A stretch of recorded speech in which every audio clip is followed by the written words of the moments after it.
안녕하십니까. 네. 자, 오늘은 23년 1차 경찰 채용 시험 형사법 중에서도 형법을 설명을 한번 해드리도록 하겠습니다. 근데 오늘 수업의 취지는 뭐 전 지문 다 검토한다. 사실 그거는 시간이 조금 부족해요. 그래가지고 여러분이 이제 좀 뭐 문제 전체 구성이 어떻게 됐고 뭐 어떤 식으로 공부해야 되는지 그리고 좀 정답 지문 위주로 해서 한번 검토해보고 이제 요런 시간으로 요 얇은 시간을 효율성 있게 활용을 해보도록 합시다. 우선 상세한 해설은 제가 제 그 유튜브에다 올려놨거든요. 장재영 법학연구소 TV에 이제 요 올려놨으니까 그거는 어떻게 활용하시냐면 여러분이 딱 각 잡고 문제 푼 다음에 그 다음에 이제 그걸 참고하면서 그걸로 진짜 공부를 하시고요. 오늘은 이제 전체적으로 문제가 어떻게 출제됐는지 그리고 앞으로 어떻게 공부를 해야 될지 좀 이쪽으로 중점을 잡아서 해보도록 합시다. 자, 우선 거기 문제가 이제 형사법으로 구성되면서 사십 문제로 나와요. 예전에는 형법 20문제, 형소법 20문제 이렇게 나왔는데 형소법에서 범위를 한 60% 정도 덜어냈어요. 기존보다. 그리고 그 40%에다가 이제 형법 붙여가지고 전체 40문제 하면서 실제 출제 문제는 형법이 28문제 나오고 요 형소법이 12문제 나오고 근데 이제 그 마지막 문제 40번짜리는 보통 뭐 형법 둘, 형소법 둘 혹은 셋 하나 이번엔 셋 하나 이런 식으로 나왔거든요. 그래서 뭐 한 28문제 이렇게 보시면 되겠습니다. 그리고 지난 시험에는 되게 참 말도 안 되게 어려웠는데 이게 어렵다는 게 범위 내에서 좀 어려운 거를 출제한다라고 하면 난이도가 어렵구나 이렇게 말할 수가 있는데 지난 시험은 어땠냐면은 진짜 막 말도 안 되는 지문들이 좀 많았어요. 뭐 아동복지법이라든가 그런 거는 그거 뭐 백날 공부해도 아무도 못 풀어요. 그거는 그래서 이제 그런 게 출제가 되니까 제가 지난번 해설 촬영하다가 막 승질이 나더라고요. 저는 이제 일선에서 여러분들이랑 이렇게 지지고 볶으면서 어떻게든 좀 합격시키려고 이렇게 하고 있는데, 근데 출제를 진짜 이런 표현 정말 딱 맞는 것 같습니다. 이따위로 해놓으니까, 그러니까 이게 뭐냐 이게, 라는 생각이 들더라고요. 이 국가시험이, 이게 국체 중에 하나란 말이에요. 그래서, 이 대한민국이 아니라 조선시대 때는 임진왜란으로 나라가 개박살 나도 과거 시험은 계속 봤어요. 그게 나라의 근본이거든. 인재를 뽑는 게. 근데 이거 이따위로 해놓으니까 화가 너무 났는데 하여튼 그때도 이제 제가 뭐 이렇게 설명을 하고 그러면서 다음 시험에는 이렇게 나오지는 않을 것이다 이제 했고 이제 그 후에 어느 정도 반영이 됐어요. 근데 이번 시험은 또 문제가 또 너무 또 쉬워서 문제예요. 요거보다 조금 어렵게 나와야 공부 열심히 한 사람은 붙고 공부 많이 하는 사람은 다음 기회를 노리고 이제 이게 되는데 이번 시험은 이제 지난 시험 어렵다 그래서 또 이번 시험 왕창 쉽게 낸 거예요. 그러니까 제가 이거 보면서 약간 뭐랄까 야 너 머리 자르고 와라라고 하니까 다음날 빡빡 깎고 나타난 고등학생 같다라는 약간 느낌을 받았어요. 너 새끼 반항하지 약간 이런 느낌이에요. 어려워 그거 맛 좀 봐라 하면서 막 쉽게 낸 약간 그런 느낌이에요. 그래서 또 요번에 또 이제 제가 걱정되는 건 뭐냐 합격한 사람은 당연히 축하하고 잘 됐죠. 근데 이게 좀 이런 제가 마음에 두고 있는 그 장수생들이 있어요. 좀 빨리 얘네들 꼭 붙었으면 좋겠다. 근데 그런 친구들은 또 요번에 이제 이렇게 쉽게 나오잖아요. 그러면은 또 결과가 그렇게 많이 좋진 않다. 왜냐면은 또 조금씩 실수를 해요. 그들이 조금 실수해요. 그래서 한두 문제 차이로 또 떨어져요. 그리고 이렇게 좀 얄팍하게 공부했는데 어떻게 운때 잘 맞아서 이제 붙은 사람들이 또 이제 그렇게 나오고 하니까 이제 거기서 또 이제 요 수험생들한테 잘못된 시그널이 나가는 거죠. 기출 무한 회동만 하면 된다. 3개월 단기 합격. 으아 뭐 이렇게 되니까. 근데 분명히 그런 사람이 있어요. 있어요. 근데 그게 여러분이 될 수도 있죠. 근데 제가 얘기하는 거는 여러분 어쨌든 공부 시작했고 시험도 확률 높게 합격을 해야 되고 나중에 일도 똑바로 해야 될 거 아니에요. 그러면 공부 제대로 하는 게 맞아요. 공부 제대로 하는 게. 이거는 여러분 실무 가서 다 쓰는 내용이니까. 그러니까 여러분한테 당부드리고 싶은 거는 옆에 누가 3개월 만에 붙었다, 5개월 만에 붙었다 그러면 새끼 재수 좋네라고 생각하세요. 그리고 그냥 잊어버려요. 여러분은 여러분의 길을 가야 돼요. 나도 3개월 단기 합격을 위해 달린다라고 하면은 다음 시험 어떻게 나오겠어요? 어렵다? 쉬웠다. 다음엔 어렵겠죠. 그러니까 여러분이 그 계획을 이런 얘기하면 여러분 좀 싫어하시지만 공부 계획은 1년 이상으로 잡아야 돼요. 그래야 전체 계획이 어그러지질 않아요. 내가 이번 시험에 무조건 붙어야겠다. 지금 그런 사람 진짜 많이 봤거든. 막 앞에 와갖고 막 울먹울먹 하면서 저 이번에 안 붙으면 막 죽어요. 막 그래. 근데 수업에도 안 나와. 그래, 뭐, 이거 다 절박하지 뭐. 나도 이번 지금 저녁 안 먹으면 뒤질 것 같아. 무슨 막, 저도 막 울고. 그럴까요? 그러니까 이게 단기 합격하고자 하는 마음은 여러분한테 당연히 다 있는 거기 때문에 사실 그거는 말할 필요도 없어요. 말할 필요도 없어. 소개팅 할 때 당신은 인간입니까? 뭐 이런 거부터 물어봐요.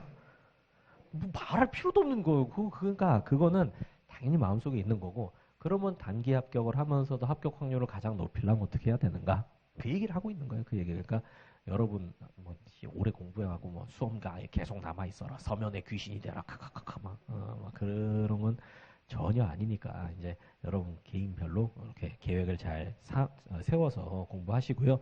그다음에 형법 가서 시험 보신 분들도 있고 뭐 이제 문제 풀어보신 분도 있을 텐데 이번 시험이 형법 자체는 쉽진 않았어요.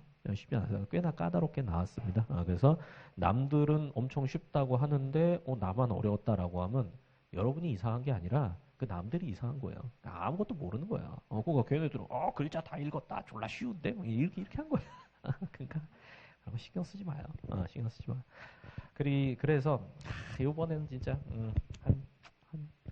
한 6개월에서 8개월, 9개월 요 정도 바짝 공부했었으면은 정말 붙을 수도 있는 그 정도 난이도의 시험이었어요. 그래갖고 그렇게 붙어 나간 분들도 저한테 몇 명 얘기해 주시는데 잘 됐고요. 그리고 여러분은 이제 왜 여기 앉아 있겠어?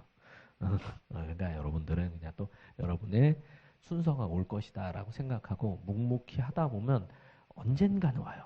언젠가는 와. 그러니까 그 마인드 컨트롤이 진짜 어렵거든요. 근데 그걸 잘해야 돼. 그거를. 이게 엄청나게 대단한 사람 뽑는 거 아니에요. 그리고 다들 붙는다니까. 근데 여러분이 생각하는 것보다 되게 오래 걸려요. 다들. 여러분이 생각하는 것보다. 여러분 주변에 누군가 단기 합격한 사람 있죠? 걔는 졸라 떠드니까 그렇지. 날 봐. 난 6개월이야 하면서 졸라 떠들고 다니니까 걔만 보이는 건데 실제로 대부분은 안 그렇다니까요. 그리고 여경들은 더 오래 걸려, 더 오래 걸려. 제가 예전에 면접 들어갔더니 이제 물어봤죠. 얼마 공부했냐고. 그래서 5년 공부했다고. 진짜 고생했다. 그래서 데스크 가서 얘기했어요. 그 친구 있는데 5년 공부했다더라. 그러니까, 교수님 아니에요. 걔 7년 공부했어요. 그러더라고. 그런 거예요. 그런 거야. 그리고 진짜 제가 보기에도 얘는 무조건 붙겠다. 얘가 떨어지면 말도 안 된다. 라고 생각하는 애들도 떨어져요. 그렇다니까. 그래서 여러분들이 너무 급하게 막 마음 먹고 합격하려고 하면은 여러분 공부 계획이 어그러지고 기초를 쌓을 시간에 빨리 문제 풀고 뭔가 문제를 외워야지 하고 접근을 하는데 냉정하게 생각해보면 여러분은 그렇게 잘 외우는 사람이 아니란 말이에요. 외우는 거 그렇게 즐겨 하지도 않고 근데 외운다라고 하면은 뭐 결론 똑같지 뭐 그냥 안 외워지는 거예요. 그러면 시험장 가서 어떻게 되는지 아세요? 2개가 남아. 근데 2개가 남는 게 여러분 실력이 좋아서 2개를 걸러낸 게 아니라 그건 누구나 걸러내. 진짜 그 초등학생 앉혀놔도 이거 아닌 것 같은데 걸릴 수도 있어. 그리고 결국 그 2개 중에서 정답을 골라내는 게 그게 실력인데 그게 없는 게 중요한 건데 나 거의 합격할 것 같은데 막 하면서 이거 내가 3번 찍을 수 있었어 나도 생각했단 말 아무 의미 없는 얘기야 그거 시험장 가서 빡빡 찍어내야지. 그러니까 너무 뼈 때렸나요? 너무 아파? 좀 아파야 돼. 좀 아파야 돼. 그래서 그거예요. 그러니까 제가 보기에 다음 시험이 왕창 어려워지지 않을 것 같아요. 왕창. 예, 요거보다 난이도가 조금 올라가기는 하겠지만 그렇게 막 말도 안 될 정도로 어려워지진 않을 거고 그리고 그 수준 내에서 이런 뭐 아동복지법이나 이런 개 같은 문제만 안 나오면은 우리 커리큘럼 내에서 다 고득점으로 합격할 수 있도록 제가 다 만들어 놨어요. 그러니까 지금부터 8월 시험 8월 16일, 19일, 19일. 그러니까 8월 19일까지 그때 하는 커리큘럼만 충실하게 타세요. 하는 거 엄청 많거든요. 그러니까 그것만 충실히 소화하시면은 다음 시험도 충분히 가능성은 있어요. 여기 앉아 계신 여러분 정도라면 가능성이 있습니다. 자, 그래요. 그래서 이제 문제를 하나하나 보도록 합시다. 1번입니다. 형법의 기본 개념. 와, 이런 건 진짜 오랜만에 나온 문제예요. 진짜. 근데 그렇게 어렵진 않았거든요. 근데 또 여기서 많이 틀렸더라고. 그래서 여기 보면은 요거는 익숙하지 않으니까 한번 봅시다. 형법은 형벌이라는 수단을 통하여 주로 법익을 보호하는 기능을 하며 법익이란 법률을 통해 보호할 가치 있는 이익을 의미한다. 제 생각에 요거는 초등학교 6학년이면 풉니다. 형법 책 한 번도 안 열어봐도 맞는 말 같은데 요 정도는 나와요. 자, 2번. 형법은 법규범으로서 법공동체의 평화를 유지하기 위하여 부과된 것으로 강제력이 수반되기 때문에 신중하게 규정하여야 한다. 요건 초5 정도로 내려갑니다. 사실 그렇잖아. 솔직히. 그리고 3번입니다. 형법은 일반 국민에게 일정한 행위를 금지하거나 일정한 행위 명령함으로써 이거 우리 첫날에 하는 거죠. 행위의 준칙을 제시하는 행위규범. 준칙이 기준이 되는 규칙 말하는 거예요. 그리고 법관을 수범자로 하여 법관에게 형벌권 행사의 한계를 설정함으로써 사법작용을 규제하는 재판규범이기도 하다.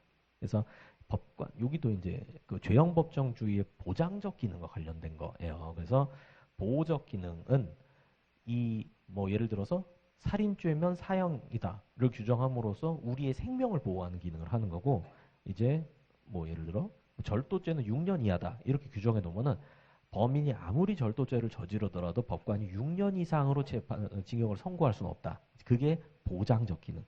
범죄자까지 생각해주는 기능인 겁니다. 그러니까 여기까지 다 맞는 말이고요.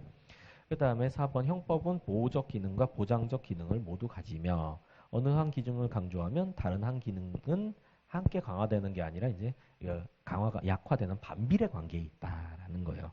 그래서 여러분이 사실 요거 틀렸어도 사실 4번은 몰라서도 조금 아쉽기는 해요. 아쉽긴 해요. 그러니까 이런 데서도 여러분이 좀 생각을 해보셔야 되는 게 결국은 국어로 내용을 전달하잖아요. 제가 보기에 이건 국어 문제예요. 그냥 형법의 기정 그냥 몰라도 돼. 몰라도 돼. 그리고 4번 모르더라도 1, 2, 3이 틀릴 건덕지가 있어요. 없잖아. 그럼 4번 골랐어야지. 근데 왜 딴 걸 찍었니? 왜? 이제 그런 겁니다. 그래서 자 그렇게 넘어가시면 되고요. 그러니까 이제 그 반비례 관계는 이렇게 한번 생각을 해보세요. 절도죄에 대해서 사형이다라고 하면은 우리의 재산권은 보호가 잘 되겠죠. 근데 이 범죄자를 위한 보장적 기능은 약화가 될 거 아닙니까? 그러니까 반비례 관계에 있다라는 거. 그다음에 2번 같은 경우에는 요 죄형법정주의 이제 대부분 유추해서 전부 다인가? 유추해석 금지 원칙 문제인데 정답이 4번이에요. 그래서 이제 이런 죄형법정주의 문제는 성실성 테스트예요, 사실. 성실성. 틀렸으면 불성실하다라는 거. 공부를 절박하게 하지 않았다라는 거. 책에 다 있는 내용이지만 안 보게 되죠. 안 보면 내 인생은 로또가 되는 거고. 그래서 요 유추해석 금지 원칙은 제가 강의할 때도 뭐 어떻게 공부해라라고 계속 말해요. 그러니까 안 보던 것도 자꾸 보면서 공부하셔야 됩니다. 자, 그래서 이제 거기 정답은 4번인데요. 요것만 한번 이해해 봅시다. 게임산업진흥에 관한 법률에서 환전을 게임 결과물 수령하고 돈을 교부하는 행위. 거기 밑줄 쳐보세요. 게임 결과물 수령하고 돈을 교부하는 행위. 그리고 또 밑줄 게임 결과물을 교부하고 돈을 수령하는 행위. 그래서 처음에 2번 만들 때는 이렇게 해석을 한 거야. 이제 우리 예전에 도박 같은 거 이제 바다 이야기 같은 거 하면은 돈 넣고 이거 누르면은 돈이 나왔었거든요.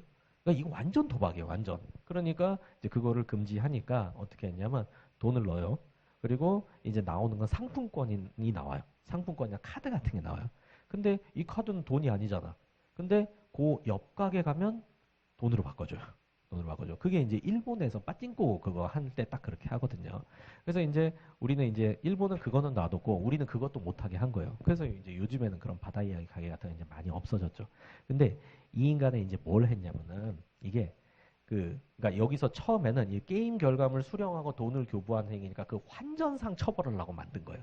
상품권 제가 가져가서 환전 아저씨한테 하면은 환전 아저씨가 돈으로 바꿔줄 거 아니에요. 그럼 게임 결과물 받고 돈을 교부하는 거니까 환전상 처벌하는 규정이죠. 근데 이 행위자들은 뭘 했냐면은 이제 인터넷 게임인데 인터넷으로 할 수 있는 게임인데 컴퓨터 게임을 통해서 게임 머니를 벌어요. 게임 머니 벌고 그 게임 머니를 가지고 누구한테 가면 돈을 바꿔주는 거야. 돈으로 바꿔주는 거야. 그러니까 저는 이제 게임 머니 판매자인 거죠. 근데 게임 머니 판매자도 이 검사가 이 법조항으로 기소하니까 여기서는 항변을 했겠죠. 아니 이 조항은 환전상만 처벌하는 거지 게임머니 판매자는 처벌하는 게 아니다. 게임머니 매수자만 처벌하는 거다. 근데 대법원이 확장 해석해줬어요. 게임 결과물을 교부하고 게임머니 주고 돈을 수령하는 판매상, 그러니까 게임머니 판매상도 포함된다. 이렇게 해석을 한 겁니다. 그래서 죄형법정주의 위배되지 않는다라고 봤어요. 그 다음에 3번은 자 가나 해가지고 가는 구성요건적 실행행위에 의해 법익침해 발생, 범죄 기수에 이르고 범죄행위도 종료되지만 법익침해 상태는 기수 이후에도 종속된다. 계속범. 그리고 다 이제 요거는 뭐 범죄 기수 이룬 후에도 범행 종료 시까지 계속된다. 아니 잠깐만. 나가 계속범이구나. 나가 계속범이고 가는 상태범 말하는 거죠. 상태범. 범죄 기수, 범죄 종료, 그리고 법익 침해, 위법 상태도 종료되는 게 즉시범인 거예요. 그래서 이제 요것도 우리 뭐 기본 책에 다 다루고 있는 내용입니다. 근데 요거 제가 그 얘기를 했었어요. 하면서 계속범이나 이제 이런 거 묻는 판례 종종 나온다. 빠짐없이 나온다. 그러니까 그거 잘 봐둬라라고 했는데 여기서는 아예 즉시범, 계속범, 상태범 그거 개념을 묻는 문제가 나왔어요. 개념. 그러니까 이런 건 뭐 형법 이론적인 문제라고 볼 수 있는데 여러분이 판례에만 너무 치중하지 말고요. 요런 이론까지 해결하는 그런 이제 공부를 하셔야 된다라는 거. 근데 일단 판례가 제일 중요하긴 해요. 그러니까 판례도 해결 못하고 뭔 놈의 이론이야. 이제 그런 겁니다. 그래서 판례를 잘 이제 공부를 하면은 이번 시험에서도 뭐 7, 80 정도 나와요. 그리고 여러분이 만약에 다른 과목 잘했다라고 하면은 이번 시험은 조금 빡셌겠지만 그래도 꽤 합격 가능성이 있고 그거 해결한 전제하에 이제 이런 이론 같은 거 그다음에 학설 같은 거 이렇게 쌓으면 합격 가능성이 높아진다. 그러니까 여기서는 그 계속범, 상태범 이런 거는 그냥 책에 보는 똑같아. 그냥 그대로 나와. 그러니까 그걸 공부해야겠다. 그쪽을 좀 봐야 된다. 그거를 생각하시라는 말이에요. 해설은 제가 다 써놨습니다. 그 다음에 4번입니다. 요번에 조금 아쉬웠던 게 학설 문제가 좀 더 나왔으면 좀 더 난이도가 좀 더 높아져서 변별력이 있지 않았을까라고 생각했는데 구성요건적 착오 문제 이런 거 해결하는 건 제가 강의 때 다 해드려요. 다 해드려요. 이거 보자마자 생각났죠. 구추, 객방 바로 생각났죠. 그래서 해결하면 돼. 그리고 이거 풀면 엄청 쉬워요. 엄청 쉬워. 우리 컬이 따르면은 이건 일도 아니야. 일도 아니야. 그러니까 그냥 이런 학설 문제가는 나중에 여러분이 다 트레이닝하면 돼요. 그거 걱정하지 마시고 어떻게 접근을 하냐라고 하면은 일단 시험장에서 학설 문제 나온다라고 하면 설레지 말고 별표 치고 넘기세요. 그리고 학설 문제는 생각보다 시간이 오래 걸리고 물론 요거는 별로 안 그랬지만 대부분은 시간보다 오래 걸리고 이제 이런 게 있어요. 문제 중에 박스도 A 기억 니은 디귿 니은 4개잖아요. 근데 이 출제자들이 악독한 출제자들은 요거 쉽게 해놔요. 요걸 엄청 어렵게 해놔. 그리고 요거 모르면 정답 못 찍게 만들어놔. 그럼 어떻게 되냐면 여러분이 구추 객방백방 뒤졌다 하면서 이제 들어가요. 별표도 안 치고 기억 니은 디귿 보면서 그거 봐 나 졸라 똑똑함 하면서 이제 리을해서 이렇게 되는 거죠. 그러면 어떻게 되냐면은 여러분이 벌써 이 문제에다가 이만큼 발을 담궈놨잖아요. 시간도 이만큼 썼잖아. 그러면 이제 그 상황에서는 이거를 해결하는 게 경제적이다라는 생각을 하게 되는 거예요. 근데 이건 해결이 안 되거든? 상위 5%만 해결할 수 있는 건데 나는 한 상위 50%쯤 되는데. 그러니까 이제 거기서 막 헤매고 그러다 보면은 이 문제의 시간 한 5분, 6분 막 이렇게 쓰고 그리고 결국 해결도 못하고 다음 문제 가면은 벌써 멘탈 상으로 시간상으로 손해보고 가는 거잖아요. 그래서 제가 설레지 말고 별표 치라고 한 거예요. 별표 치라고. 여러분이 처음에 요 4번을 이제 못 풀어냈다. 리을 때문에 요거 답을 못 찍었다. 안 돼요. 내일 아트 안 돼요. 4번 때문에 리을 때문에 못 찍어냈다라고 하면은 처음에 이걸 풀었을 때 1, 2, 3 풀고 4 풀다 그러면 타격을 입거든요. 근데 여러분이 1번부터 일단 40번까지 다 찍고 나서 다시 돌아와서 이걸 풀었는데 못 풀었다라고 하면 타격이 덜해요. 타격이 덜해. 지금까지 내가 문제를 꽤 많이 맞춰놨죠. 그러면 이거 몰라도 한 문제 제끼면 되지. 이건 남들도 못 풀겠는데 이렇게 생각할 수 있잖아요. 그거 완전 마인드가 달라진다고. 그럼 그냥 다른 것도 한번 해봐야지 이제 이렇게 되는 거예요. 그리고 만약에 뭐 이제 1번부터 40번까지 풀었는데 모르는 게 엄청 많아. 그럼 뭐 여기서 고민할 필요 있어요? 그것도 또 고민할 필요가 없는 거지. 내 차례가 아니구나. 졸라 어렵네. 열심히 공부해야지. 이제 이렇게 생각하면 되니까 또 타격이 없다고. 똑같은 문제인데 어떤 상황에서 내가 어떻게 접근하느냐에 따라서 크게 달라지잖아요. 그러니까 이런 게 스킬이라고. 이런 거. 제가 이런 것도 다 알려드리니까 여러분이 실제로 적용을 다 해보셔야 돼요. 다 해봐야 돼요. 자, 그래서 이제 4번도 그렇게 되고요. 이제 5번입니다. 위법성 조각 사유 관련된 건데 요거는 그냥 판례 문제예요. 판례 문제. 그래서 이런 것도 틀리면 좀 이거는 좀 사회적으로 지탄받아야 되는 이제 그런 문제입니다. 이거는 이제 뭐랄까 약간 불효자 문제, 불효녀 문제 이제 요 정도 됩니다. 어떻게 시험 보고 오셨죠? 이거 어땠어요? 불효녀? 잘했어요. 그래. 그렇게 하는 거야. 책에 다 뻔히 있는 거예요.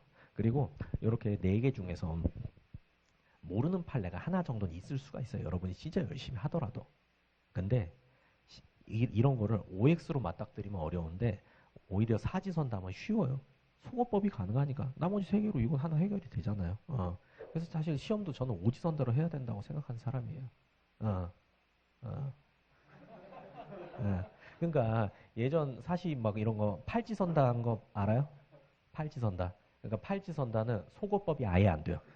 속어법을 생각해서 문제를 만들어 놨어요. 그러니까 여러분처럼 뭐 지우고 하다 보면, 이제 이렇게 되면, 내가 뭘 모르는 걸 얘가 정확히 알고 있구나라는 걸 딱 아는 이제 그런, 저한테 문제 내라면 팔찌선다 내고 싶은데, 그렇습니다. 어쨌든. 그래서 이런 판례 문제 같은 경우에는 여러분이 항상 어떻게든 맞출 수 있도록 이거는 정말 많이 공부하고 문제 많이 풀고 하면은 자연스럽게 숙지가 되니까 이제 그런 식으로 공부하면 됩니다. 암기하는 거 아니에요. 그 다음에 6번입니다. 자, 이제 자구행인데 이거 되게 쉬운 문제였어요. 되게. 이거 정말 기초적인 것 중에 하나가 야간과잉 방위, 야간과잉 피난 있는데 야간과잉 자구행위는 없다. 이게 정답 지문이었거든요. 그러니까 사실 뭐 이런 것도 그냥 뭐 일도 아닙니다. 일도 아니에요. 자, 넘어가시고요.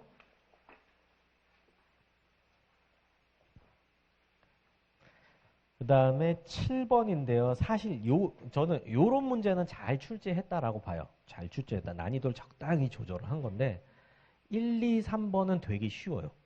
1, 2, 3번은 쉬워요. 기본 아주 그냥 전부 다 기본 강의 때 다룰 만한 그 정도 수준이에요. 그러니까 정답은 4번이 되죠. 근데 4번도 약간 4번이 처음 본 얘기가 나오는 거예요. 처음 본 얘기. 이게 왜 처음 본 얘기냐면 여러분이 보는 항상 공부하는 판례에서 그동안 출제되지 않던 부분을 뽑아서 내는 거예요. 근데 여러분이 그동안 출제됐던 판례를 정확히 기억만 하고 있으면 어느 정도 유추해서 때려 맞춰서도 풀 수 있는 문제 그런 거예요. 4번 한번 보면요. 사물을 변별할 능력, 의사결정할 능력은 판단 능력, 의지 능력과 관련된 것으로서 사실의 인식 능력이나 기억 능력과 반드시 일치해야 한다. 사실 첫 번째로 반드시 나오면 일단 사이렌 돌리라고 제가 마르고 닳도록 얘기했어요. 여기서 정답 알려주고 있잖아. 나야 나 하면서 야, 딴 거 찍지 마. 반드시 안 보여. 하는데 딴 거 찍었으면 구제불. 그래요. 그리고 보세요. 이게 뭐냐면 여러분 다 공부했던 그 부산 서부교회 백목사 사건 거기서 따온 판례예요. 그러니까 그 범인이 범행 과정 다 기억하고 줄줄 얘기하잖아요. 큰 자, 작은 자 다 얘기하잖아. 그날 아침에 가고 목사님 찔렀다고 다 얘기하잖아. 기억은 완벽해. 근데 생각이 이상한 거지. 형사님도 큰 자예요? 뭐 이제 이러니까 기억은 다 하고 있어도 이제 사물 변별 능력이 없을 수 있다라는 겁니다. 그래서 정답이 4번이었고 이런 문제에서는 여러분이 만약에 이 문제 여러분이 풀었는데 틀렸다라고 하면은 이제 그건 그냥 공부가 부족한 거예요. 공부가 부족한 거예요.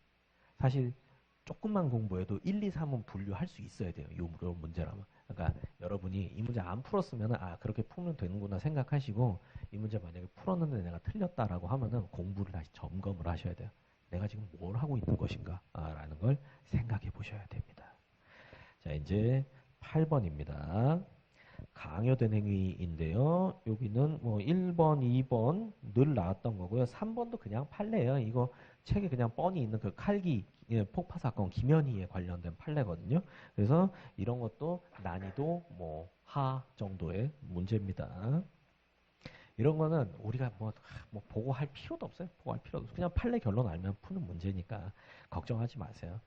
우리는 지금 그러니까 제가 개별적인 문제 설명하는 건 아까 말씀드렸듯이 거기서 설명 다 해놨어요. 뭐 그러니까 이제 문제 그거는 이제 여러분이 문제를 풀고 나서 참고를 하시고 우리는 여기서 그러니까 여기는 지금 비상대책위원회 같은 느낌으로 우리는 어떻게 나아갈 것인가. 지금 여기서 구축객방을 하자는 게 아니라 과연 이 학설 문제를 어떻게 공부해야 되는가? 앞으로 어떻게 공부해야 되는가? 그거를 생각하는 거예요. 자, 그 다음에 9번으로 갑니다. 여기서는 이제 실행의 착수에 관한 설명 이렇게 나왔네요. 그래서 1번 요런 거 뭐 소송 사기 실행 착수 늘 하는 겁니다. 그 다음에 뭐 2번, 3번이 조금 까다로웠거든요. 업무상 배임죄에서 부작위를 실행의 착수로 볼 수 있기 위해서는 자기 의무 이행되지 않으면 사무처리 임무를 부여한 사람이 재산권을 행사할 수 없으리라고 객관적으로 예견되는 구성요건적 결과 발생의 위험이 구체화된 상황에서 부작위가 이루어져야 한다. 그러니까 우리가 이제 부작위범 공부할 때 이건 기본 강의 때부터 하는 건데 구성요건적 상황이 세팅된 상황에서 부작위가 있어야 되잖아요. 혹시 기억나세요? 기억 안 나? 조카가 제 방에서 미끄러져서 물에 빠져서 어프어프하고 있는 그 상황이 생겨야 내가 구조할 의무가 생기는 거지. 조카가 집에서 게임하고 있는데 야 구조! 삼촌 뭐야? 큰 자야? 막 그러니까 구성요건적 상황이 세팅됐을 때 뭔가 했어야 되는데 안 하니까 그게 문제인 거잖아요. 그러니까 그런 거를 제가 뭐 기본 강의는 안 하면 말도 안 해. 졸라 해요 막. 세월호 막 선장 개새끼 하면서 막 해. 기억나죠 이제. 그러니까 이제 그런 거를 여러분이 그런 걸 듣고 요걸 읽으면서 아 그 말이 이 말이구나라는 걸 연결지실 수 있어야 돼요. 근데 이게 처음에는 연결지기 조금 어렵죠. 익숙치가 않으니까. 그리고 공부를 어느 정도 하거나 아니면 여러분이 공부하면서 계속 생각을 하면서 공부해야 돼요. 아 이게 이래서 이렇구나. 아 이래서 이렇구나. 이렇게 생각을 해야지. 그냥 글자 그 자체로 외우려고 하면은 그러면 평생 가도 안 들어와요. 평생 가도. 그러니까 생각하면서 공부하라는 게 뭔가 이래서 그렇구나. 이래서 그렇구나. 뭐 다른 사안도 있을 거 아니에요. 또 뭐가 있나? 저기 주교사 사건도 있잖아요. 주교사 사건에서도 구성요건적 결과 발생이 임박한 상황에서 자기 의무가 생긴다. 언제겠어요? 입에다 바카스 흘려 넣었는데도 두루룩 흘리고 그리고 그냥 두면 죽을지도 모르겠다고 생각했는데도 그냥 갔잖아요.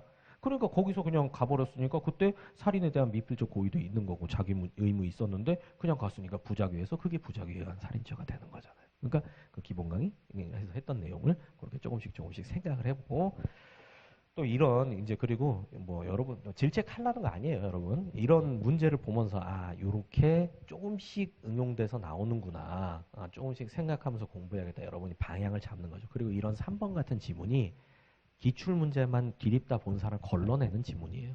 걸러내는 거예요. 그러니까 여러분은 잘하고 있으니까 잘 될 겁니다. 그다음에 4번은 이거 제가 최신 판례 때 했어요. 근데 최신 판례 때 하면서 제가 그 얘기를 했거든요. 아유 입이 방정이지. 이건 이제 약발 좀 떨어져서 안 나올 것 같습니다. 근데 나와버렸더라고. 그래서 문제 나오자마자 아이씨 괜히 말했네. 그런데 실제로 약발 좀 떨어졌어 이거. 떨어졌어. 2019년 판례고 내가 4년 기다려줬으면 이 정도면 연인도 안 기다려줘. 4년인데. 근데 하여튼간 이게 뭐였냐면은 태국이었어요. 태국에서 필로폰을 수입을 하는 거야. 근데 필로폰 수입할 때 우리는 뭐 이제 뭐 그런 거 생각하잖아요. 이런데 안에다가 이렇게 뜯어가지고 막 넣어놓는다. 근데 여기서는 어디다가 했냐면 워터볼 알죠? 워터볼. 그래서 이렇게 한번 산타 위에 막 눈 내리고 있잖아요. 근데 그 워터볼에다가 필로폰을 용해시켜서 수출하는 거야. 대단하죠. 대단하죠. 근데 더 대단한 게 있어요. 그렇게 수출한다 그래놓고 그냥 워터볼 보낸 거야. 더 대단해. 그래가지고 하여튼간 실제 사안은 그냥 찐 워터볼을 보냈어요. 그러면은 필로폰 수출죄 아니면 뭐 수입죄 착수한 거예요? 안 한 거죠. 9판례야. 엄청 쉬워. 엄청 쉬워. 그래서 했어요. 했어요. 우리 최신 판례 다 다루는 겁니다. 제가 이럴까봐 5개년 최신 판례 하는 거예요. 5개년. 그리고 10번 같은 경우에 이거 현장 가서 풀었어요? 못 풀었어요? 10번 가서 10번 풀었죠. 풀었죠. 이것도 우리 뭐 스텝 2나 학설 특강이다 이런 데서 다 하는 얘기예요. 공범의 종속성 해서 그냥 뻔한 얘기입니다. 이것도 별로 어려운 문제 아니에요. 어려운 문제. 여러분이 지금 보면 이게 도대체 뭔 소린가 하겠지만 나중에 이쪽에 대한 이론만 이렇게 배우고 그리고 여러분 하나하나 맞춰보면 충분히 할 수 있는 문제예요. 충분히. 우리 캐로로 중사는 해결했죠? 그렇지. 이거 봐. 캐로로도 공부한 지 1년도 안 됐잖아요. 그래도 한다니까. 잘해. 여러분들 다 잘할 수 있어요. 자, 그래서 여기 같은 경우에는 이제 뭐 이런 공범의 종속성, 요것도 제가 이 공범의 종속성 관련해서는 출제가 한 10년 동안 안 됐어요, 여기는. 근데 제가 작년에 갑자기 꿈에서 게시를 받아가지고 자료에 넣었어요. 이씨야 나온다 이거. 그래서 요거보다 조금 더 깊게 해가지고 자료 넣어놔는 나오잖아. 나오잖아. 그러니까 다 제가 준비해 드리는 거 그것만 딱 공부하시면 돼요. 그리고 여러분이 범위를 막 넓히고 싶고 불안하다라고 하면은 제가 드리는 거 다 해결하고 넓히세요. 다 해결했니? 정말로? 다 해결했니? 그래요. 이렇게 했다라고 하면 이제 그때는 뭐 사실 이제 내가 푼 문제를 자꾸 보다 보면 답이 생각나 버려가지고 이제 이게 계속 보기가 어려운 상황이 생겨요. 그럴 때는 이제 뭐 다른 모의고사 문제나 기출 문제나 아니면 인터넷에 프린트 해가지고 이렇게 풀어보는 거 그런 게 그때 가서 의미가 있는 거예요. 그것도 제가 다 짚어드릴게요. 자, 그런 다음에 이제 11번입니다. 교사범 방조범 문제인데 역시 이것도 뭐 11번에 2번이 정답이었는데 요게 이제 조금 애매했을 수 있죠. 여러분 입장에선. 방조범은 정범의 실행행위 방조한다는 방조의 고의. 정범의 행위 구성요건에 해당한다는 점에 대한 정범의 고의 갖춰야 된다. 이게 이중의 고의고요. 목적범의 경우에는 정범의 목적에 대한 구체적 내용까지 인식할 것을 요하지 않아요. 무슨 인식으로 족하다? 미필적 인식으로 족하다는 거예요. 고의든 목적이든 미필적 인식으로 족하다. 그래서 제가 이제 기본 강의 때 그 얘기를 했었죠. 형법에서 99%는 미필적 인식으로 해결되는데 예외가 하나 있다. 공동정보의 공모의 의사. 이제 그러면서 이제 공부를 했다. 이제 그런 내용입니다. 속어법으로라도 풀 수는 있었던 문제입니다. 풀었어야 됐고요. 이것도. 그 다음에 이제 12번 뭐 요것도 이제 뭐 책에서 다 있던 문제고 12번에 2번 같은 경우에는 어우 뭐 이런 거 틀리면 진짜 답 없어. 연결효과 상상적 경합은 진짜. 그런 다음에 3번입니다. 포괄일제 어디 있어? 포괄육제 어디 계십니까? 어디 갔어? 포괄육제. 그래서 수개 행위가 여러 개의 구성 요건을 충족하는 경우 포괄일제가 될 수 있다. 이 앞에는 맞아요, 틀려요? 앞에는 가능해요. 상습으로 존속 상해도 하고 상습으로 존속 폭행도 했다. 그러면 여러 개 구성 요건을 수에 충족한 거잖아요. 그렇더라도 묶어갖고 상습 존속 상해 일죄 되니까. 그래서 이거는 우리가 어디서 해요? 행교 그 단어 시험에서 하잖아. 단어 시험에서. 그거 왜 하겠어요? 이런 거 이해하라고. 제가 백날 말해도 여러분은 아무 생각 사고를 안 하니까 구멍 뚫어 막 해가지고 안에 넣어라 막 하고 그런 거예요. 그런 거예요. 근데 이제 뒤에 횡령 배임하고 사기 얘네들은 포괄일죄가 안 되죠. 얘네들은 범위의 단일성이 없기 때문에 묶을 수 있는 것도 없고 그래서 이건 포괄일죄가 안 됩니다. 안 돼. 그리고 13번 요거는 제가 얘기했죠. 선고유예 집행유예 가석방 문제 나온다. 문제 나온다. 꼭 좀 보고 가라 라고 했고요. 정답이 2번이었는데 엄청 쉽게 나왔어요. 선고유예 그냥 법조항. 제가 맨날 뭐라 그래요? 1년 이내 이하의 징금정벌 이렇게 하잖아요. 근데 여기 뭐야 뭐 구류? 구류? 아유 구류 아니지. 그리고 생각해 봅시다. 구류는 제가 짧은 금고다 이렇게 설명드렸는데 며칠이에요? 30일. 30일까지가 구류예요. 그러니까 1년 이하의 구류면 또 이상하잖아 이것도. 물론 뭐 벌금도 수식하지는 않지만 그래서 이런 아주 기본적인 법조항 문제가 출제됐으니까 여러분이 조금만 공부하면 되는 거예요. 이거 뭐 대단한 거 알아야 되는 거 아니잖아. 그래서 이것도 충분히 맞출 수 있었어요. 충분히. 3번이나 뭐 이제 막 4번 같은 데가 막 까다롭죠. 이제 가석방 보라 그래도 죽어도 안 보니까. 근데 이제 봐야겠다라는 생각이 좀 들죠. 앞으로도 요렇게 출제될 겁니다. 형법의 범위 내에서 좀 뭐 출제되지 않았던 거, 잘 안 보던 거, 뭐 다음에는 이제 형의 시효라든가 일반 사면 뭐 이딴 거 나올 것 같고요. 그다음에 또 나오면 이제 여러분이 막 까다로워할 만한 거 폭발성 물건 파열죄 어, 방사선 방류죄라고 있는 거 압니까? 있어. 가스 전기 등 방류죄 그 등에 방사선이 있거든요.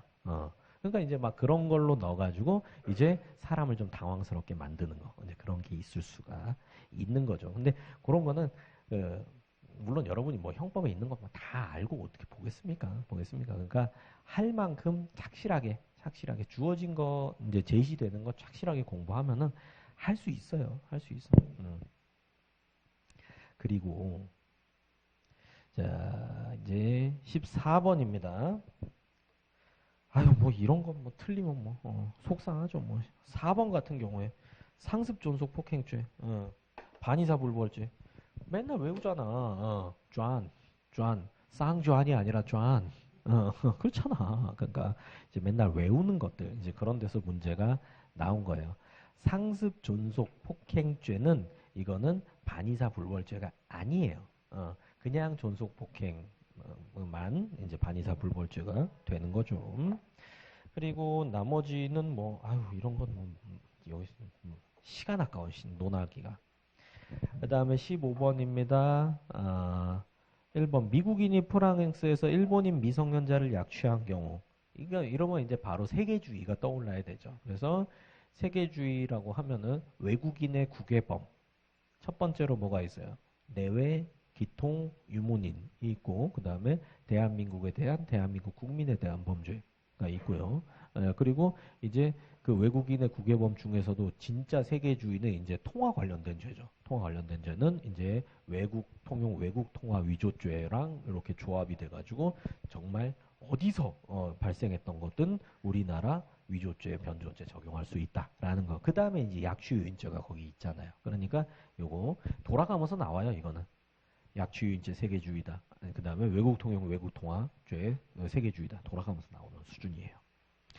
그런 다음에 자 15번에 2번 같은 경우에는 이제 2018년도 판례 이런 건 다 책에 다 반영이 돼 있어요. 그래서 그 엘리베이터 이제 그 집 안에서 강간하려 그랬는데 여성이 도망치고 이제 팬티 바르고 쫓아나와서 엘리베이터 막 못 내려가게 막 누르고 이제 했던 거고 체포 미수 인정된 판례 이제 그거 기억하면은 이거를 풀 수가 있는 거죠.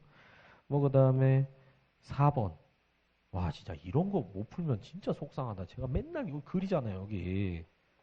폭행 협박, 감금, 강도, 감금, 흡수, 상경, 실경, 요 밑에 강간, 약취유인 해가지고 뭐 이렇게 맨날 하잖아. 근데 이거 했는데 이거 뭐 그런 거죠. 그런 거. 그래서 이제 만약에 혹시나 여러분이 이걸 틀렸거나 이거 봤는데 뭔지 모르겠다라고 하면 이제 그런 거죠. 실제로 공부를 한 4개월 정도 했는데 이걸 모른다라고 하면 여러분의 공부 방식을 진지하게 재검토를 하셔야 돼요.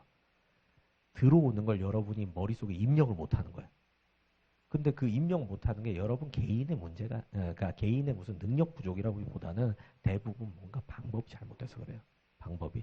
여러분이 뭔가 정말 중요하고 본질적인 걸 놓치고 그냥 피상적인 것만 그냥 보려고 하다 보니까 이제 그게 안 되는 거예요.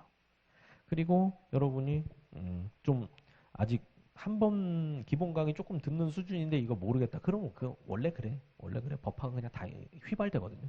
어려워가지고 내용도 많고. 그러니까 그럴 때는 이제 조금 더 공부를 한다. 이제 그렇게 접근하면 되는 겁니다. 자, 그 다음에 16번입니다. 그래서 여기서 기억, 니은 뭐 이런 거 다 판례 문제입니다. 이것도 뭐 크게 문제 없어요. 이런 것도 틀리면 안 되고. 그러니까 또 시험에서 중요한 게 아, 남들도 맞출 수 있는 문제는 내가 반드시 맞춰낸다라는 생각으로 공부를 해야 돼요. 그리고 그걸 제가 어디다 정리해놨냐면 여기 핵심 천재 여기다 정리해놨어. 그러니까 여기 나오는 건데 틀렸다라고 하면은 진짜 그건 뭐 내가 준 걸 다 소화했다? 아니지, 아니지. 그런 공부 방식을 달리 해야 돼요. 여러분이 너무 막 많은 문제를 풀어야겠다라는 강박관념에 사로잡혀가지고 지금 내 책장에 꼽혀 있는 것도 제대로 해결 못하는 거예요. 그럼 돈 쓰고 시간 쓰고 에너지 쓰고 그건 낭비야, 낭비. 아시겠죠? 자, 그다음에 17번입니다. 요거는 1번이 조금 까다로워할 수 있었죠. 그래서 근데 제가 또 마침 시험 들어가기 전에 또 이 얘기를 했었잖아요. 그래서 우리가 스텝 4였나? 그 전주 파이널이었나? 파이널에서 이제 이 얘기를 제가 했었죠. 그 건물 위요지는 그 건물의 이용에 제공된 것이어야 된다. 그러면서 그 아파트 관련해서 이제 얘기했었잖아요. 아파트 공사장 관련한 거. 기본 강의에서 한 것 같은데? 기본 강의에서 했어요. 근데 이제 요게 그거잖아. 요게 그거잖아. 그래서 이제 관리자가 일정한 토지 외부의 경계에 인적 물적 설비를 갖추고 외부인의 출입을 제한하고 있어. 그러니까 담벼락은 있는 거예요. 근데 토지에 인접하여 건조물로서 요건을 갖춘 구조물이 존재하지 않아요. 건조물이 없어. 그러면 위요지가 아닌 거죠. 앞마당이 되려면은 본진이 있어야 되잖아. 아니 그렇잖아. 근데 커맨드 센터가 없는데 거기가 무슨 거긴 그렇잖아. 그렇잖아요. 그 얘기 하는 거예요. 그래서 정답이 이제 1번이 되겠고요. 여기도 2, 3, 4번 속어법으로도 충분히 풀 수 있었던 문제예요.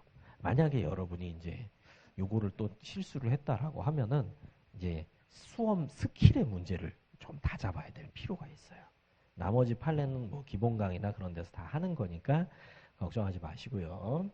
자, 18번입니다. 요것도 이제 좀 2번이 조금 까다로웠죠. 절도죄 성립에 필요한 불법 영득 의사, 물건의 가치만을 영득할 의사만으로 부족하고 재물의 소유권 이해준다는 본권을 영구적으로 보유할 의사를 필요로 한다. 그랬을 때, 그러니까 만약에 이제 이런 거를 이제 생각을 해봅시다. 여러분 기본 강의 수준으로 해서 제가 설명을 한번 해볼게요. 불법 영득 의사 판단할 때 장소, 일시 사용해서 장소, 시간, 가치 이거 보죠. 가치가 많이 소모가 됐어요. 그러면은 잠깐 쓰고 제자리에 돌려줬더라도 불법 영득 의사 인정하죠. 인정하는 거죠. 인정하지. 세 개 중에 하나라도 빠그러지면 불법 영득 의사가 인정돼 버리는 거예요. 빨리 돌려줘야지. 제자리에 갖다 놔야지. 가치 소모도 거의 없어야 돼요. 근데 여기는 보세요. 가치만을 영득할 의사. 가치만 영득해도 불법 영득 의사 인정이 되잖아요. 그러니까 그런 식으로도 풀 수 있다라는 거예요. 그러니까 이런 걸 보면서 요 법학은 글자 하나하나의 의미가 다 담겨 있으니까 그런 걸 조금씩 생각해 보면서 여러분이 알고 있는 손바닥만한 지식과 이렇게 최대한 연관시키다 보면은 뭔가 걸리는 게 나온다고. 손바닥이라고 표현했지만 엄청 많이 배웠어요, 여러분들. 그래서 그렇게 공부하시면 되고요. 그 다음에 뭐 1번, 3번, 4번은 그냥 판례 문제예요, 이런 건. 판례 문제. 풀면 되고 설사 지금 모른다 그래도 너무 뭐 여기에 대해서는 너무 개의치 마세요. 이런 판례는 여러분이 그냥 커리큘럼대로 타면서 복습하고 뭐 책 보고 시험 보고 하면은 다 보게 되는 문제들이에요. 다. 자, 그다음에 19번. 1번 같은 건 너무 쉽죠. 둘 다 야간에 있어야 된다라는 거. 그런 거죠. 그다음에 여기서 정답도 3번. 이것도 기본 강의 때 했던 거잖아요. 이거 얼마 전에 했던 거 기억나죠? 특수 강도의 중강도 되려면은 체포 멘탈 목적 폭격 당시에 흉기 들고 있으면 된다라는 거. 약간 쉬운 거고요. 자, 20번입니다. 여기는 잠깐만 정답이 2번이네요. 요거는 우리가 내가 이걸 최신 판례 때 했었나 스텝 4 때 했었나 갑자기 헷갈리네. 실전 모의 때 기본 강의 때 했어요. 이거 기본 강의 때도 하고 실전 모의 때도 했던 그런 문제예요. 그래서 요거 잠깐만. 요거 기본가? 스텝 2 때였던 것 같은데. 하여튼 그래서 이제 요 사건은 다시 한번 간단히 설명드릴게요.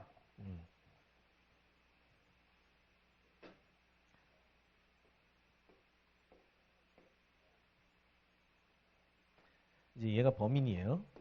근데 A한테 보이스피싱 전화를 걸어가지고 뭐 금감원이다. 네 계좌가 뭐 이제 어디 도용됐다. 그래서 네 계좌에 있는 돈 다 꺼내가지고 내가 지정하는 계좌로 보내라. 이렇게 속인 거예요. 그래서 A는 속아가지고 홀랑 속아가지고 B 계좌로 자기 2천만 원을 보낸 거예요. 근데 갑이 B한테도 미리 보이스피싱을 해놨어요. 그래서 야 나 금감원이다. 근데 지금 네 계좌 범죄에 이용됐다. 너 내 말 거짓말이지. 내가 확인시켜 줄게. 이따 3시에 네 계좌로 2천만 원 입금될 거다. 갑자기 3시에 입금이 되는 거예요. 그러니까 이제 반 속죠. 이제 그래가지고 너 이거 지금 2천만 원 들어왔는데 그거 뭐 당연히 네 돈도 아니고 그리고 지금 있는 네 돈도 위험하니까 돈 빼가지고 내가 지정하는 우리 직원한테 전달해줘라. 그래갖고 이제 자기 돈 700만 원이랑 같이 해가지고 이 사람한테 전달을 해준 거예요. 근데 지금 A한테는 여기 2천만 원 사기 친 거죠. B한테는 얼마예요? 700이에요, 700. 근데 검사가 B한테 대한 사기 금액으로 2,700을 하니까 이제 법원에서 통제를 한 거죠. 아니다. 요 2천만 원 부분은 B가 그냥 갑의 도구로서 이용됐을 뿐이지 사기죄 피해자는 아니잖아요. 2천만 원은. 그 얘기예요. 그 얘기. 그래서 도구로 이용된 B에 대한 사기죄 별도로 성립하지 않는다라는 거. 그러니까 요 문제에서는 이제 전제하고 있는 게 요게 아예 없다 이런 걸 전제하는 거죠. 그러면 여기선 피해자는 얘뿐이 안 됐다라는 거. 자, 그런 다음에 이제 20번에 4번도 우리 강의 때 다 다뤘던 내용들이에요. 부작위에 의한 사기가 아니라 기망행위가 아니라 부작위에 의한 처분행위. 무슨 판례인지 혹시 기억나요? 출판사, 경영자. 그래. 그거야. 그런 식으로 공부하면 되는 거예요. 자, 그 다음에 21번입니다. 여기서는 정답이 4번이거든요. 이거 기본 강의 때 좀 전에 했네요. 서면으로, 부산 진구 서면으로, 죄송합니다. 자, 부동산 증여 의사를 표시했다. 라고 하면은, 그러면 이거 빼박이잖아요. 빼박. 배임죄 성립한다. 그걸로 풀 수 있는 문제예요.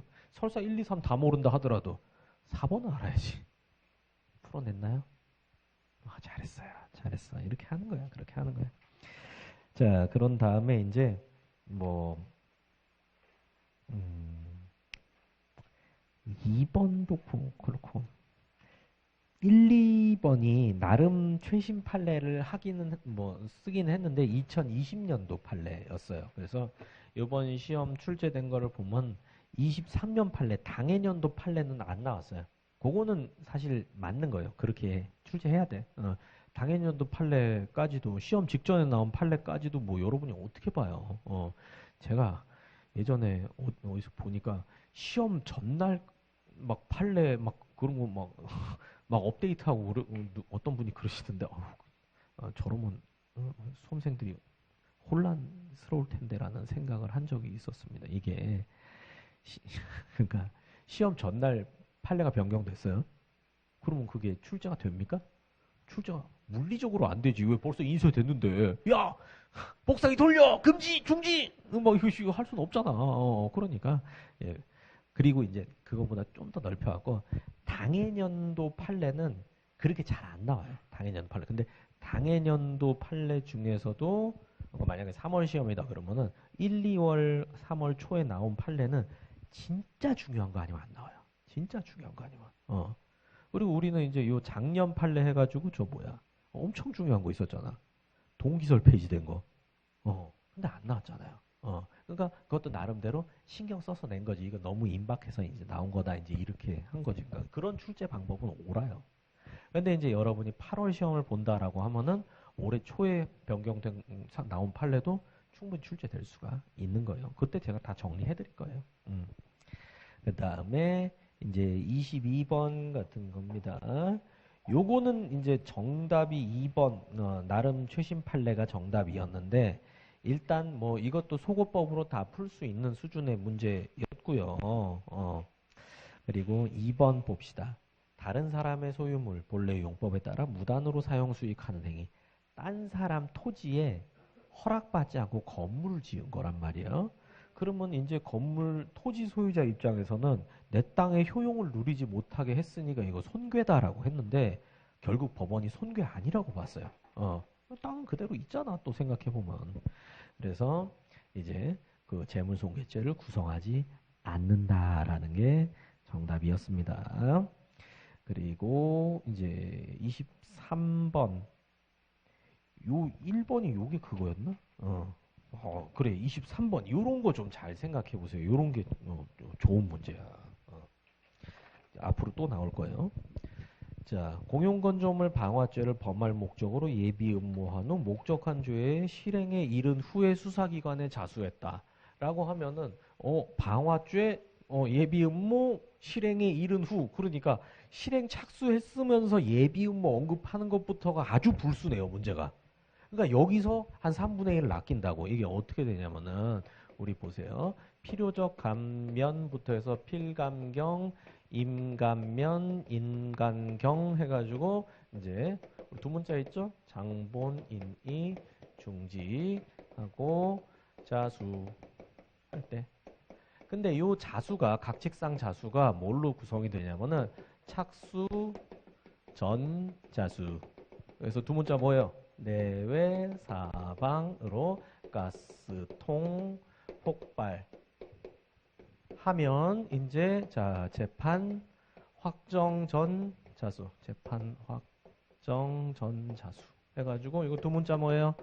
위허무 이렇게 지금 처음 보신 분도 기억하세요. 내외 사방으로 가스통이 폭발하면 머리에 불이 붙죠. 그럼 위가 허무해져요. 이제 이렇게 기억을 하세요. 그래서 내란죄, 외환죄, 외국에 대한 사전죄, 방화죄. 근데 이 방화죄는 어떻게 구성돼 있어요? 현공타, 자타자 이렇게 구성이 돼 있죠. 근데 현공타만 추상적 위헌범이고 여기는 구체적 위헌범이고요. 여기만 예비랑 미수 처벌 규정이 있고 여기는 예비수 처벌 규정이 없는 거예요.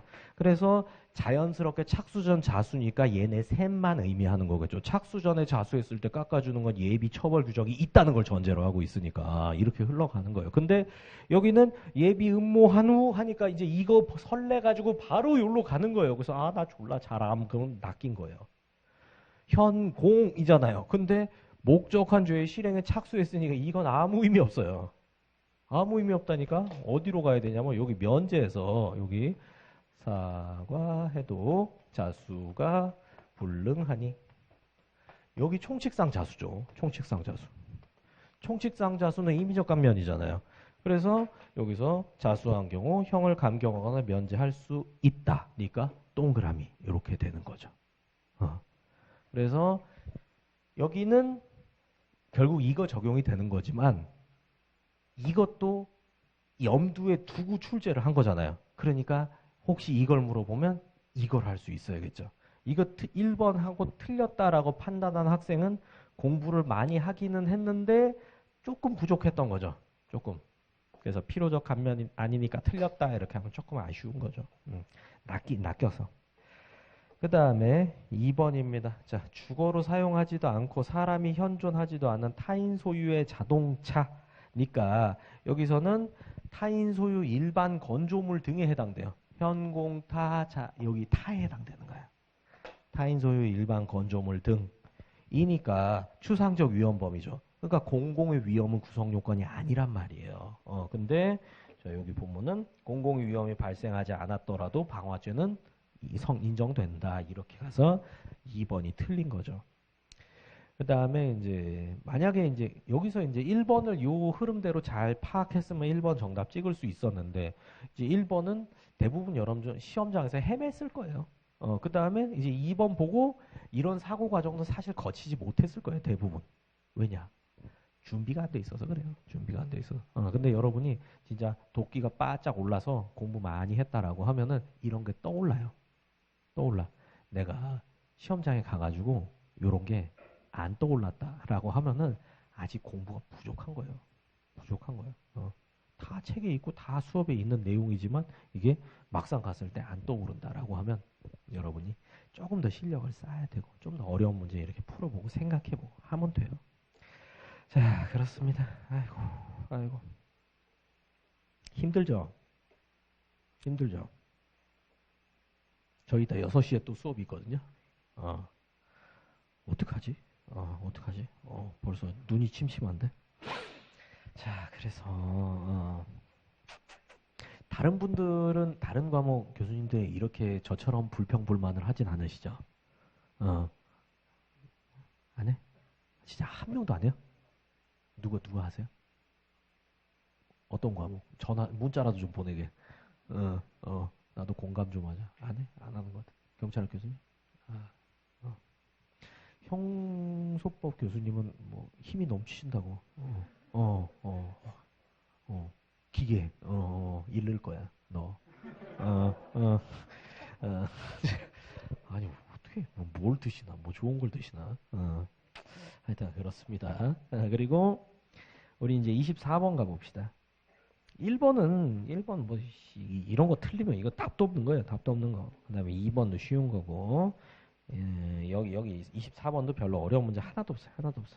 그 다음에 25번, 뭐 기업 같은 경우에 대표이사 포괄 위임하면 안 된다라는 거 기본 강의 때부터 다 했던 얘기입니까? 그리고 니은도 판례 문제고, 디귿도 간접 정범의 공범 뭐 이거 푼 문제니까 이것도 이런 것도 기본 강의 때 다 하는 거예요, 다. 그리고 리을은 최신 판례 때 우리가 다뤘던 문제예요. 최신 판례 때 다뤘던 거. 그래서 다 커리큘럼 안에 있는 내용이라는 거. 그다음에 26번입니다. 여기도 보자.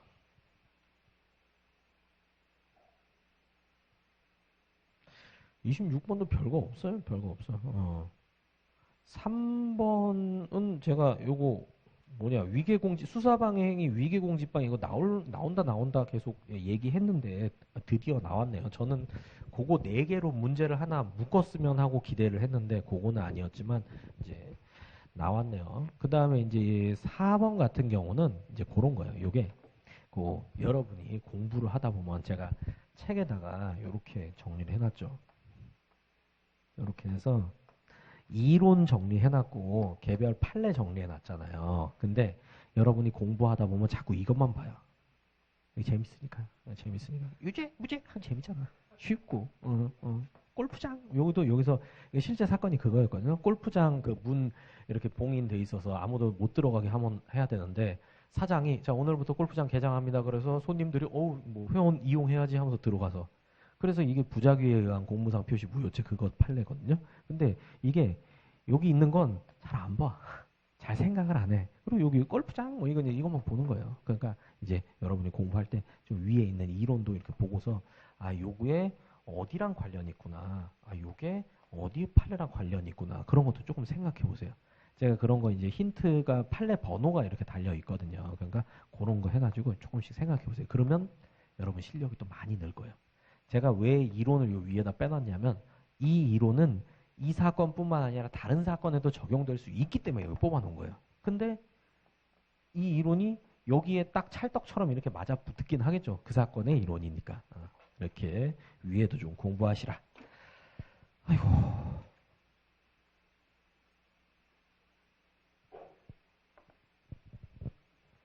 쉬는 시간에 저한테 말 걸지 마세요.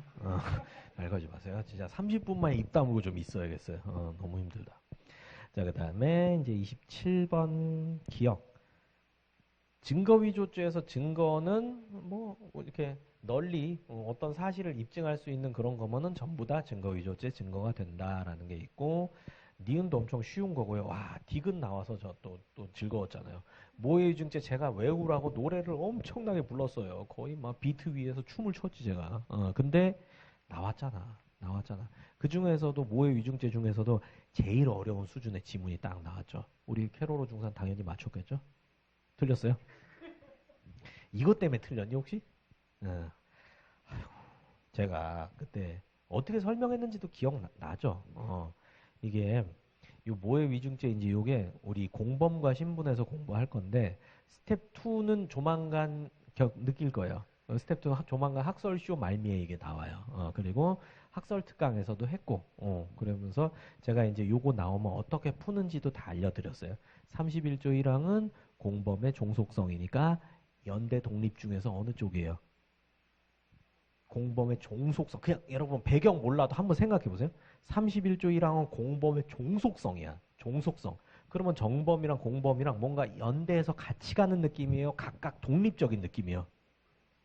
같이 가는 느낌이죠. 종속이라 그랬잖아. 종속. 한 팀이니까.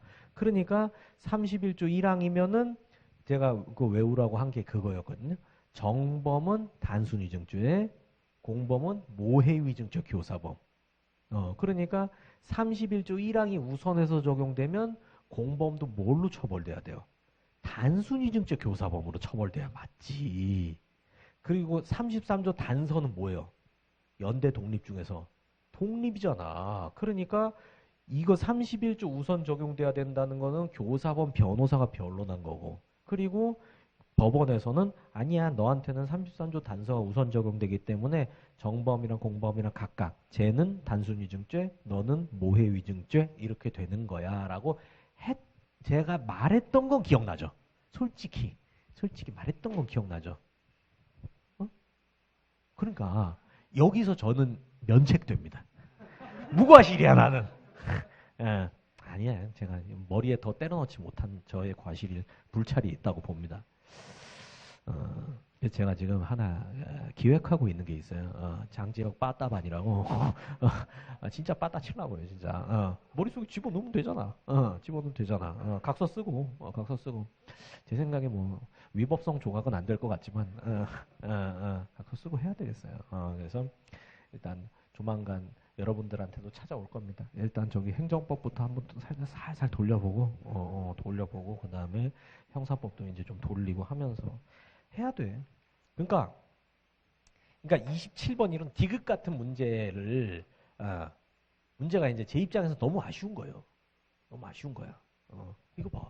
내가 그렇게 열불 터져가면서 설명해도 다 기억나는데 또 시험장 가면 삐끗하잖아. 그러니까 여기서 조금 더 연습하고 조금 더 생각하고 이제 그런 게 필요하다라는 거. 이런 게 이제 난이도를 꽤 올리는 문제였던 거죠. 40번 이제 마지막 문제입니다. 사례 문제인데요.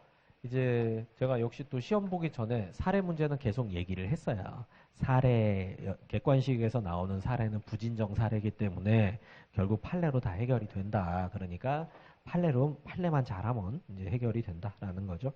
자, 봅시다. 친구 사이인 갑을병, 사업가 A의 사무실 금고에 거액의 현금이 있다는 정보를 입수한 후 벌써 3명 나오면 뭐 떠올라야 될 것 같아요? 합동범의 공동정보, 합동절도 그거 생각해야죠. 갑과 을은 A 사무실 금고에서 현금 절취하고 내 이럴 줄 알았지. 한 놈은 안 갔고. 그렇잖아. 위 사무실로부터 100m 떨어진 곳에서 망을 보기로 했다. 라고 하면 이제 요게 과연 합동이 되냐 안 되냐 이제. 근데 100m면 약간 애매하긴 하죠. 그 다음 범행 당일 오전 10시경 갑과 을은 A의 사무실 들어가 현금 절취한 후 망을 보던 병과 함께 도주하였고 함께 검거되어 절도 혐의로 수사를 받고 공동으로 기소되어 심리가 진행되었다. 그러니까 공동 피고인이 되는 거죠. 검사는 경찰 수사 단계에서 작성된 공범원의 피신 조서를 갑의 범죄 혐의 입증의 증거로 제출하였고 갑은 그 내용을 부인하였다. 이제 그러면 이제 뭐 사용 못하는 거고요. 그 다음에 한편 병은 갑의 공소 사실에 대한 증인으로 채택되어 선서하고 증언하면서 갑의 범행을 덮어주기 위하여 기억에 반하는 허위 진술했다. 그러면 공범인 공동 피고인이면 증인 적격이 없기 때문에 위증죄가 성립하지 않는다. 이제 그런 게 이제 여기서 요걸 보면서 떠오르면 아주 좋은 거고요. 근데 바로 안 떠올라도 돼요. 왜? 선지에서 힌트를 다 주잖아. 갑과 을에 대해서 합동절도 성립해. 근데 현장에서 협동관계가 인정되지 않는 병에 대해서는 단순절도가 성립한다. 그럼 이건 빼박 틀린 거죠. 병은 애매한 건 이거예요. 합동절도로 아예 묶어버리거나 아니면 합동절도의 공동정범으로 묶이거나 둘 중 하나인 거지 단순절도는 안 돼요. 안 돼. 그리고 2번입니다. 이건 제가 늘 이렇게 얘기했잖아요. 뭐 대낮에 문 앞에서 깔짝거리다 이제 튀었으면은 이거는 실행 착수식이 언제로 봐야 돼? 밀접행위시나 물색행위시. 근데 둘 다 아니니까 이제 미수범 안 되는 거고요.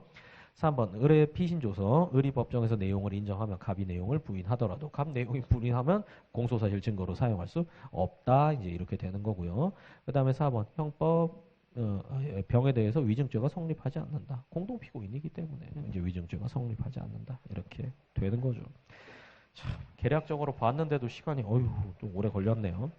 어쨌든 요걸 보면서 이제 앞으로의 공부 방향을 잘 세우시기 바라겠고요. 항상 이 기초를 착실히 닦아 나가는 기반에서 심화로 뻗어 나가다 보면은 여러분 실력이 확실히 오르실 거예요. 그리고 공부 계획을 조금 세워 보신 다음에 여러분이 너무 고민이 된다라고 하면은 저한테 상담 신청하세요. 그 카페에다가 상담 신청 간단하게 글 써놓으시면은 제가 거기에 맞춰가지고 시간 이렇게 배정을 해드리도록 하겠습니다. 여기까지 하겠습니다. 수고하셨습니다.